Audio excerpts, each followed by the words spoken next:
You read the thumbnail. Let's see if the thumbnail. One of me buds wanted to test my ability to explain whatever. So, he has tested me to explain the juice. Not that one. Yes, that one. Challenge accepted. For those unaware of the juice and what that happens to be, that is the consistency for black guys to have a really easy time with mate acquisition. Very often in the cases of white and or Asian chicks, i.e. the reason you're watching this video and the reason I'm making it. Where, put simplest, it is typical mate selection and evolutionary pressures hitting the blacks in African community for most of them recorded history.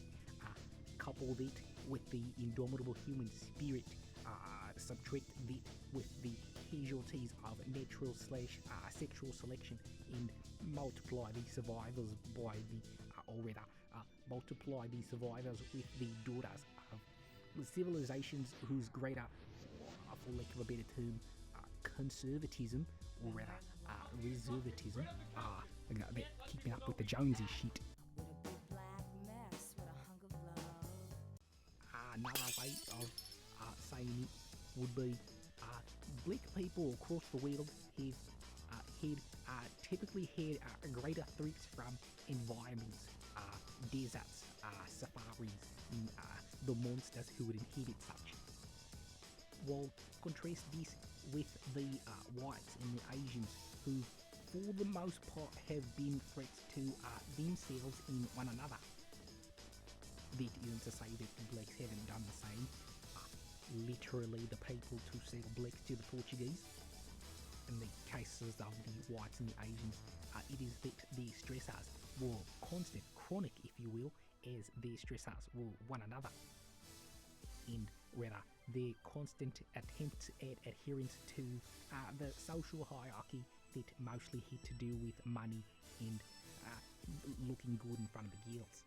Contrary to the blacks, who, despite being under relative higher amounts of stress, they were under stress for shorter periods of time, as their stressors were something that they either overcame or died to in the moment.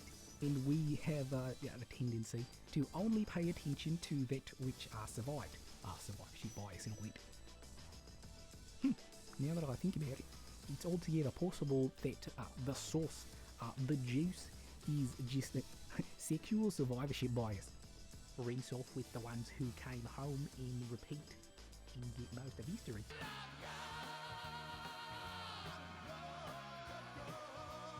Or I suppose I should explain the deciding factor that is the constant stress. Is due to our endocrine system, the fight or flight system, stress causes us to somewhat constrict our veins, especially. So one can guess what happens to someone under consistent constriction, especially from the self, is the body is ultimately not sending nutrients as effectively while under the constriction that is stress. Or rather, that is the physiological response that stress causes in the body, which may ultimately give a bit of credence to the stereotypical consistency for the Jamaicans' notion of don't worry about it, 'cause every little thing gonna be alright. That's not the way you sing that song, man.